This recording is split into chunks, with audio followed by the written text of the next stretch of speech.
I was sent this tool for heatless curls and I've been so excited to try one of these. I've seen a few videos on how to do it on social media, so we're gonna try it out together. These are so pretty. Look how beautiful this pink and blue tie-dye is, and it comes with a little pink claw clip. But I even think the black is super cute too. Each one comes with this tool to wrap your hair around, 2 matching scrunchies, and then the claw clip. So the instructions say to slightly dampen your hair, so I'm gonna do that.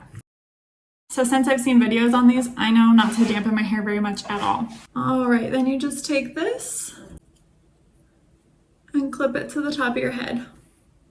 Then I'm gonna part my hair into 2 sections. All right, so I'm just gonna take my hair a little bit at a time and wrap it around the curling rod.